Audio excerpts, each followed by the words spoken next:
నువ్వు చేస్తావా అని. నేనా, నా ఫిల్మ్ ఇన్స్టిట్యూట్ మేక్ అవుతుంది, అప్పుడుగా నేను చేయకూడదు, ఇట్స్ కమిట్మెంట్ అని మ్యాండేట్ అన్నాను. ఆ తర్వాత 2వ రోజు వచ్చి నా ఇంటి ముందు కూర్చున్నారు వాళ్ళు. కాదు ఎవరు లేరు, నువ్వు చూస్తుంటే కొంచెం బాగున్నావా చెయ్యి అని చెప్పేసి. సరే మాకు కాలేజ్ ఇన్స్టిట్యూట్లో మాకు ఈ స్క్రీన్ టెస్ట్ల కోసంగా ఒక రోజు వెచ్చిస్తాం. సో మనం ఇది అవకాశం ఎందుకు తీసుకోకూడదనే ఉద్దేశంతో నేను సరే వస్తాను అన్నాను. అది ఫిబ్రవరి మంత్. ఫస్ట్ టైం రాజమండ్రిలో నా పేరు మార్చుకుని కెమెరా ముందు నిలబడింది ఆ సినిమా 74.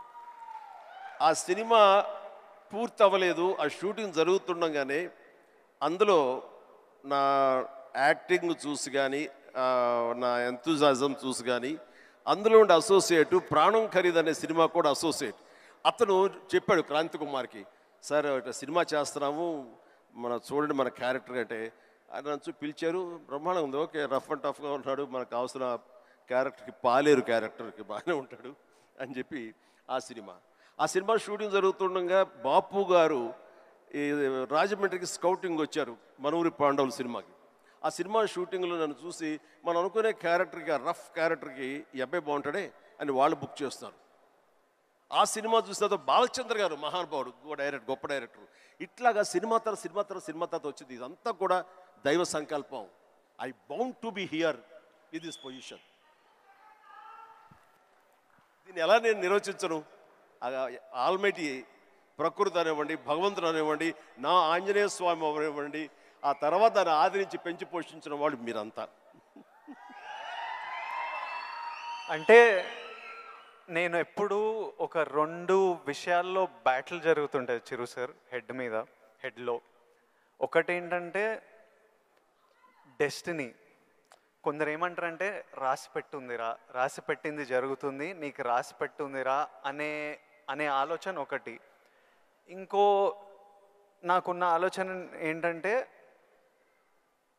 కంప్లీట్లీ నా డెస్టినీ నా చేతులు ఉంది, నాకు కావాల్సింది నేను గొడ్డు చాకిరి చేసి అది సంపాదించాలి. ఎవ్వరు మనకు చేసేటోళ్ళు లేరు, ఎవ్వరు చూసేటోళ్ళు లేరు, ఎట్లయినా మనం చేసి మనకు కావాల్సింది మనం సంపాదించుకోవాలన్నది.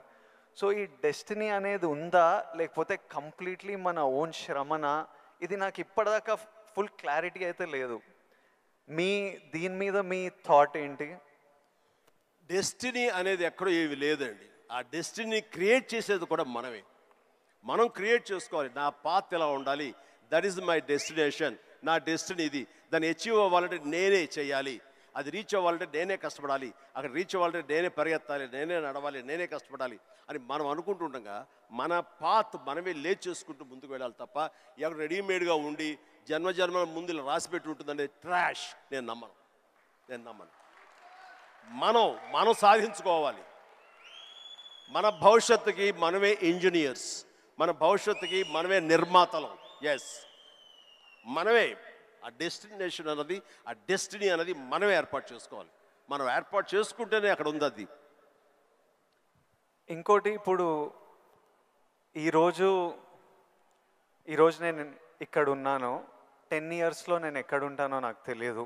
అలాగే మీకు తెలుసు, మీకు విజువల్స్, నాకు కూడా నేను 20-25 ఉన్నప్పుడు నాకు కొన్ని విజువల్స్ కనిపించేటివి. ఇట్లా నేను నిలబడ్డ జనాలు, అరుపులు, ప్రేమ, సినిమా ఇట్లా నాకు కనిపిస్తుంటుంది. మీకు కూడా మీరు చెప్తున్నప్పుడు అది నేను కనెక్ట్ అయ్యా.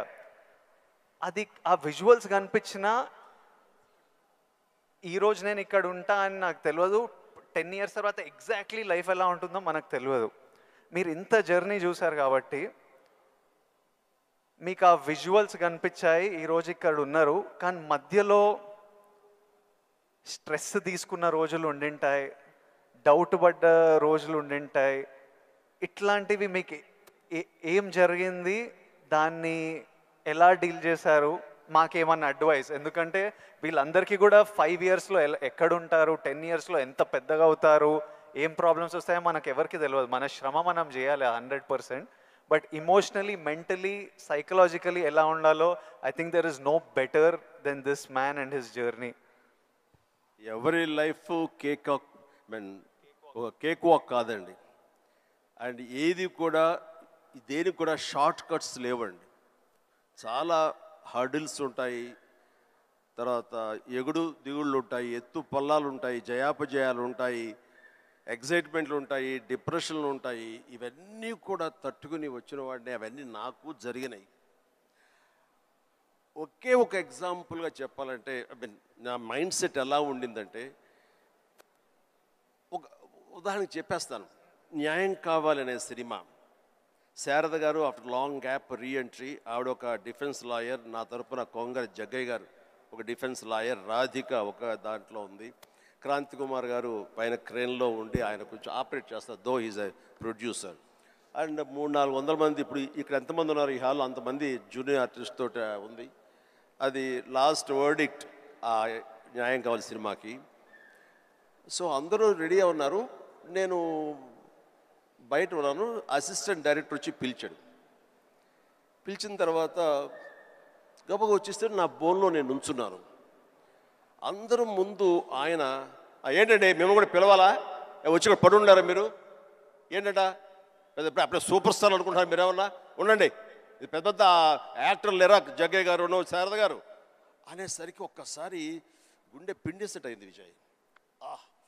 ఇందులో నా తప్పే ఉంది, బయటే ఉన్నాను, ఫ్లోర్ బయట, వాళ్ళు పిలిచారు, వచ్చాను, కూర్చున్నాను, ఎదురు తప్పేంటి, ఎందుకు అలా అరుస్తాడు, పైగా క్రెయిన్ పైన ఉండేసరికి ఆయన అరుపులు అందరికీ వినపడుతున్నాయి. అలాగనే కామ్ అయిపోయాను. ఆ రోజు మధ్యాహ్నం భోజనం చేయబుద్ధి కాలేదు. సాయంత్రం ఇంటికి వెళ్ళిపోయిన తర్వాత నా ల్యాండ్ ఫోన్ వచ్చింది. నేనే క్రాంతి కుమార్ని మాట్లాడుతున్నాను. చెప్పండి సార్. ఏం లేదు, శారద జ్ఞాపక శక్తి లేకో ఏవో తెలియదు, ఫిల్మ్ తినేస్తుంది. అప్పట్లో కోట 400 లేదా 500 అడుగులు మాత్రమే ఇచ్చేవాళ్ళు రోజుకి. ఆయన స్ట్రెస్లో ఆయన ఉన్నాడు, ఆయన కోపాన్ని దాన్ని నా మీద చూపించుకున్నాడు. బట్ అది కాదు నన్ను ఎంత నిర్వీర్యం చేస్తుంది, ఎంత డిప్రెస్ చేస్తుంది, ఇంతమంది ముందు నేను ఎంత అవమానానికి గురవుతాను అనుకున్నాను.